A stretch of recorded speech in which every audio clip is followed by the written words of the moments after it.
Que a graça do nosso Senhor Jesus Cristo, o amor de Deus e a comunhão do Espírito Santo sejam com todos vocês. Quem vos escreve é a irmã Daiane Sena aqui do Paraná. Estarei compartilhando mais algumas experiências da parte de Deus. Assim como o apóstolo Paulo disse, em verdade que não convém gloriar-me, mas passarei as visões e revelações do Senhor. Segundo aos Coríntios 12 verso 1 e 2, após começar um período de jejum prolongado, tive várias experiências com Deus e com o mundo espiritual que agora estarei compartilhando com vocês. Lembrando que quando um cristão começa a jejuar, um demônio específico que trabalha nessa área vem para tentar e fazer com que o cristão quebre o jejum, e é nessa hora que o cristão precisa perseverar, negar as tentações do diabo e lutar contra as suas próprias vontades. Mas saiba que quando o cristão está fazendo um jejum prolongado, a cada ciclo de 10 dias o cristão será provado, e será uma provação que testará a sua fé e a sua determinação diante de Deus. E quanto mais os dias forem se passando, mais esta provação vai mexer com a sua estrutura física e emocional. Os demônios não vão ter dó nem piedade, e nem vão poupar esforços. Vão atacar todas as áreas da vida do cristão para que ele venha a quebrar o jejum, e assim não venha a crescer espiritualmente. Agora estarei compartilhando algumas experiências que eu tive nesse período de jejum prolongado. Um certo dia, fui orar por uma pessoa, e o Senhor Deus me revelou que foi feito um trabalho de macumba e feitiçaria em uma mata para a destruição daquela família, e especificamente sobre aquela pessoa. Então comecei a orar e repreender todo o mal que foi lançado sobre aquela pessoa. Então ela começou a vomitar, e toda a obra de macumba foi saindo. E depois expulsei os demônios, e ela foi liberta daquele mal para a glória de Deus. Outro dia, fui convidada para pregar numa igreja, e os demônios fizeram de tudo para que eu não fosse naquele culto. Então tive que passar por vários obstáculos e impedimentos para conseguir chegar no culto, mas operando Deus ninguém impede. Isaías 43 verso 13. Então consegui chegar no culto e preguei a mensagem que Deus mandou. É melhor agradar a Deus do que aos homens, pois profeta que agrada o povo e desagrada a Deus, para mim não é profeta, pois quem cuida de profeta não é o povo, quem cuida de profeta é Deus. Se for para agradar, agrade somente a Deus. E no final terminei de pregar e convidei as pessoas a virem à frente, todos aqueles que precisavam de oração. Quando então, fui orar por uma senhora idosa e ela ficou possessa por uma legião de demônios. Apesar daquela senhora não ser brasileira e nem falar o português, os demônios que estavam nela me entenderam muito bem.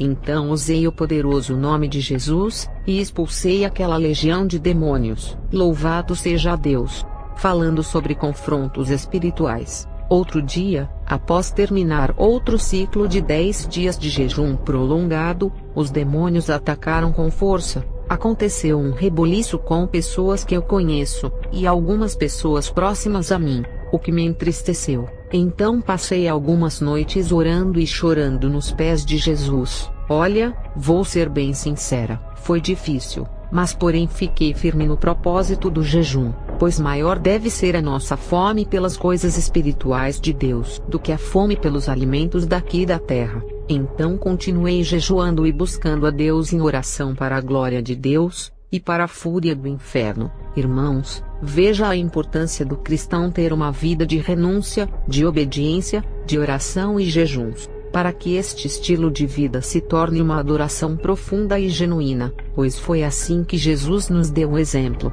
Jesus se ofereceu a si mesmo em adoração ao Senhor Deus. Jesus renunciou suas vontades para realizar a vontade de Deus. Jesus ensinou como é a verdadeira adoração. A verdadeira adoração é morrer para si mesmo. Quando ele crucificava a carne, com jejuns ele fazia isso. Ele dava a verdadeira adoração a Deus, e essa adoração subia como cheiro suave. Mas porém, Jesus vai além quando ele crucifica sua carne na cruz, e no terceiro dia ressuscita. Ele se permitiu ser crucificado em adoração ao Senhor Deus. Esta é a mensagem da cruz, a crucificação da carne, pois somente quando a carne é crucificada, poderá nascer o homem espiritual, pois o sacrifício de Jesus exalou uma fragrância tão excelente, que chegou até a sala do trono de Deus, foi tão poderosa que todos os nossos pecados foram expiados. Aleluia! Jesus ensinou que para adorar a Deus verdadeiramente, o cristão deve morrer para si mesmo e para suas próprias vontades. Jesus ensinou que quando crucificamos a carne com jejuns e orações, o velho homem morre, e nasce o homem espiritual.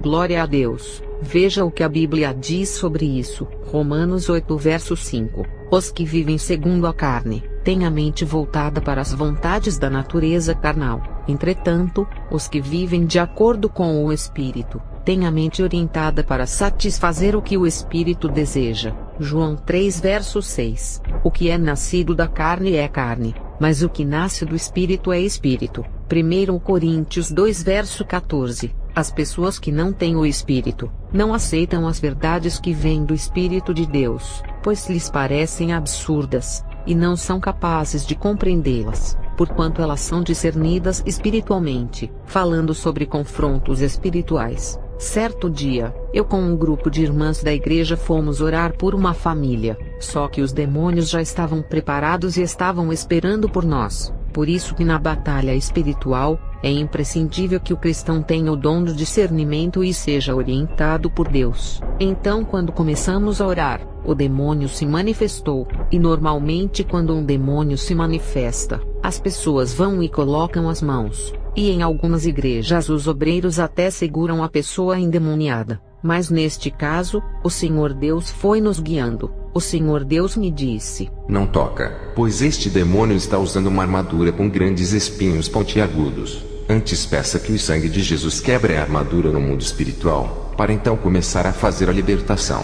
Então fiz isso, orei, e pedi a destruição daquela armadura demoníaca, e começamos o processo de libertação. Foi uma luta travada, eram muitas legiões de demônios, uma opressão maligna encheu aquele lugar. Teve um momento, que o teto da casa ficou preto cheio de demônios. Então senti de Deus, e peguei um óleo ungido que uma das irmãs havia levado, e passei sobre algumas pessoas que estavam na casa para elas terem uma proteção extra contra os ataques dos demônios, pois os demônios estavam atacando violentamente. Algumas irmãs sentiram pontadas pelo corpo, inclusive eu, durante o processo daquela libertação. Mas de repente, as coisas começaram a mudar no mundo espiritual, e Deus me deu o discernimento do que estava acontecendo. Então pedi que as irmãs se juntassem perto e atrás de mim, porque a grande batalha ia acontecer. Então nós ficamos de um lado da casa, e do outro lado aquelas legiões de demônios, e o Senhor Deus foi me falando o que estava acontecendo, e eu fui passando para as irmãs que estavam comigo. Aquelas legiões de demônios estavam armadas com correntes, lanças e várias armas infernais. E então o Senhor Deus me disse: o chefe da legião chegou. E eu naquele momento estava falando com Deus em pensamento e disse: Senhor, o que eu devo fazer? E o Senhor Deus disse: você não fará nada, pois é uma legião muito forte. Eu vou mandar um anjo, e este anjo vai destruir por inteiro esta legião de demônios. E em questão de segundos, o anjo de Deus chegou, e eu disse para as irmãs: tem um anjo de Deus aqui, ele é muito poderoso, ele é muito grande, e ele está com uma espada de fogo nas mãos. E nós irmãs não vamos precisar fazer nada, pois o anjo que Deus mandou vai destruir esta legião de demônios. Eu disse: observem e vejam o poder de Deus. Vamos contar até 3, e no 3, o anjo vai passar a espada de fogo nesta legião, e ela vai cair por terra. E foi isso que aconteceu diante dos nossos olhos. No 3, aquela legião de demônios caiu por terra. Nós não fizemos nada. Dessa vez, foi o anjo que o Senhor Deus mandou que batalhou por nós. Segundo Crônicas 20 verso 17 diz: nesta batalha não tereis que pelejar, postai-vos, ficai parados, e vede a salvação do Senhor para convosco. Falando ainda sobre confrontos espirituais, eu estava chegando ao final dos 40 dias de jejum, mas a batalha estava se intensificando, e as provações estavam aumentando. E o Senhor Deus me disse: você vai terminar o seu propósito agora, em meio à batalha espiritual. Continue jejuando, eu te darei força. Então continuei jejuando e pensei comigo: vou fazer 70 dias de jejum. Mas porém, quando chegou nos 50 dias de jejum, passei por uma grande provação, e eu tive que buscar muita força em Deus para continuar o propósito do jejum. Então durante aquela noite levantei para orar, e depois de orar, tive um sonho espiritual, e neste sonho espiritual, os demônios me ofereciam comida e eu recusava. Depois eles me atacavam com comidas que pareciam com frutas e legumes, para fazer eu parar de caminhar. Mas fiquei firme, pois eu tinha um alvo, precisava chegar em casa. Mas no meio do caminho, apareceu uma multidão de demônios deformados que mais pareciam zumbis, e eles corriam bem rápidos, e eles queriam me matar, mas eu corria e corria, e finalmente consegui chegar em casa. Então quando entrei na sala, apareceu diante de mim um ser espiritual, era um anjo poderoso, e ele disse: Você foi testada e aprovada, você acaba de subir de nível espiritual, e você receberá uma nova unção de Deus. Então fiquei muito feliz, feliz mesmo, pois percebi que tudo o que tinha passado valeu a pena, e o que eu estava buscando eu recebi antes dos 70 dias de jejum. Então, em agradecimento ao Senhor Deus, fiz mais alguns dias de jejuns. No total, fiz 54 dias de jejum. Eu poderia ter continuado, mas eu já estava ficando doente, e Deus conhece a nossa estrutura. Então finalizei o propósito do jejum. Uma observação: existe vários tipos de jejum, e esse jejum que eu fiz, foi para 3 propósitos específicos que eu consegui alcançar. Louvado seja Deus! Vou compartilhar com vocês como fiz esse jejum, para quem quiser fazer também, pois os resultados foram além das minhas expectativas. Jejuei 54 dias, ficando no mínimo 17 horas por dia sem comer nada. É claro que teve vários dias que eu aumentei o propósito e fiquei 22 horas sem comer nada,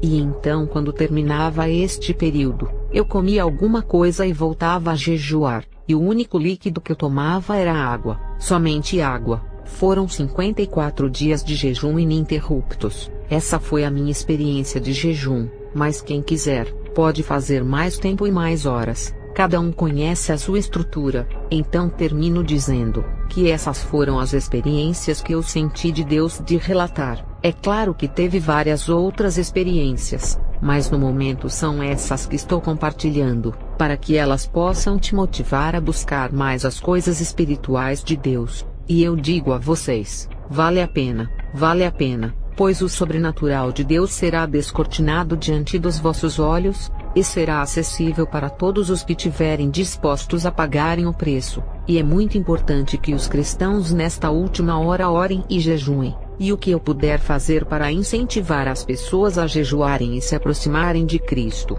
irei fazer. Estou dando o meu exemplo, pois a minha vida e meu ministério só mudou depois que eu passei a jejuar mais. Mas lembre-se, não basta apenas jejuar, tem que ser um conjunto de jejum, oração, leitura da Bíblia e o principal, obediência a Deus. Esta é a chave no reino espiritual para alcançar aquilo que você busca em Deus. Esdras 8 verso 23 diz: Nós pois jejuamos e pedimos isso ao nosso Deus, e moveu-se pelas nossas orações. Jeremias 33 verso 3: Clame a mim, e eu responderei, e direi a você coisas grandiosas e insondáveis que você não o conhece. Deus abençoe a todos. Shalom.